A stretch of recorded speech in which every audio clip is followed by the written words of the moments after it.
Hi යාළුවනේ. ඔයාලට කොහොමද? අපි හිතනවා ඔයාලා ගොඩක් සතුටින් සැපසනීපෙන් ඉන්නවා ඇති කියලා. අපිත් ගොඩක් හොඳින් ඉන්නවා. ඉතින් අද සැප්තැම්බර් 21 වෙනි ඉරිදා. අද අපි නිවාඩු දවසේ චුට්ටක් එළියට යන්න හිතුවා පොඩි රවුමක් දාන්න. ඉතින් අද දවසේ ගත කරපු විදිය චූටි vlog එකකින් ඔයාලට ගේන්න හිතුවා. ඉතින් ඔයාලා මේක බලලා අදහස් කියාගෙන යන්න කියලා ආදරෙන් ආරාධනා කරනවා. ඉතින් ඔය ඉන්නේ මගේ හස්බන්ඩ්. ඉතින් අපි දෙන්න විතරක් නෙමෙයි ගියේ. අයියගේ හස්බන්ඩ්ගේ යාළුවෝ ටිකක් එකතු වුණා මගදී අපිට. අපි එයාලා ගන්න තමයි මුලින්ම ගියේ. ඉතින් අපිට කිසි ප්ලෑන් එකක් තිබ්බේ නෑ අපි කොහෙටද යන්නේ කියලා. ඉතින් අපි යාළුවෝ හම්බුණාට පස්සේදී ප්ලෑන් කරලා තමයි යන්න හිතුවේ.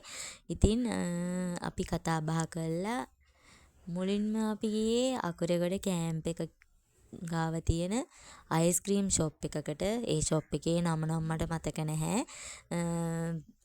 එතන ඒ තැන කියලා තිබුණේ අයියගේ යාළුවෙක්. එතන එක ෆ්ලේවර් වලින් අයිස්ක්‍රීම් තිබ්බා. ඉතින් අපි ගත්තේ චීස් කේක් අයිස්ක්‍රීම් එක. ඒක ෂේප් අවුලක් නැහැ රසයි. ඉතින් ඊට පස්සේ අපි යන්න හිතුවේ වෝටර් සේජ් එකට. ඉතින් වෝටර් සේජ් එකේ සෙනග ටිකක් හිටියා. ඉතින් එතන චූටි බබාලා එහෙම සෙල්ලම් කරා මාරම අපිටත් ගිහින් සෙල්ලම් කරන්න හිතුණා. ඒ තරමට මාරම ලස්සනයි. ඉතින් මේ දවස්වල වහින නිසා අර ගස් කොළන් එහෙම කොළ පාටට නිකන් අමුතු දකිනකොටත් හිත නිවනවා. හරිම හිතට සැනසීමක් දැනෙනවා ඒ දකිනකොට. ඉතින් අපි චුට්ටක් ඉතින් ඇවිදලා වටපිට බල ඇවිදලා චුට්ටක් ඉතින් විනෝද වුණා. ඉතින් හරිම ලස්සනයි ඒ වටපිටාව. ළඟ ඉන්න අය ඔයාලත් ඇවිල්ලා බලන්න.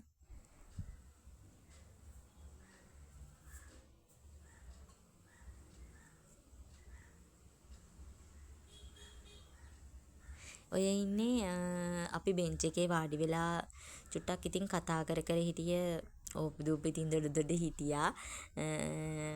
ඔය ඉන්නේ අයියගේ යාළුවෝ ටික. ඉතින් අපි යාළුවොත් එක්ක ඉතින් ටික වෙලාවක් කතා බහ කර තමයි හිටියේ.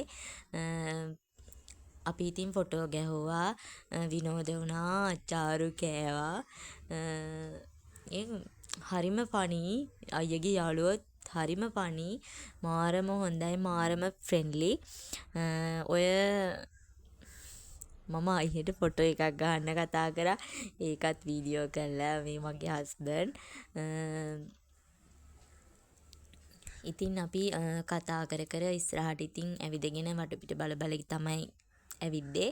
අපි අච්චාරු ගත්තා, මල් පැල ගොඩක් දේවල් ගත්තා. ඊට පස්සේ අපි අයිස්ක්‍රීම් කෑවා. ඊට පස්සේ තමයි අපි ගෙදර යන පිටත් උනේ. ගෙදර එන ගමනුත් වටපිට බල ආවේ. මං මාර ආසයි මේ වගේ අහසක් දකිනකොට. හරිම හිතට සැනසීමක් දැනෙනවා. මං හිතනවා ඔයාලත් එහෙම තියෙනකොට ආස ඇති කියලා.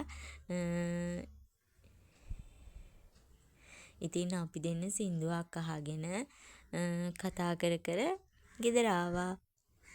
ඉතින් මම හිතනවා ඔයාලා මේ vlog එක බලන්න ඇති කියලා. ඉතින් මේක බලලා ඔයාලගේ අදහස් කියාගෙන යන්න කියලා ආදරෙන් ආරාධනා කරනවා. මේකේ වැරදි අඩුපාඩු තියෙනවා නම් ඒවත් පහලින් කමෙන්ට් කරගෙන යන්න කියලා ආදරෙන් ආරාධනා කරනවා. ඉතින් ඊළඟ දවසේ හම්බෙනකන් ඔයාලට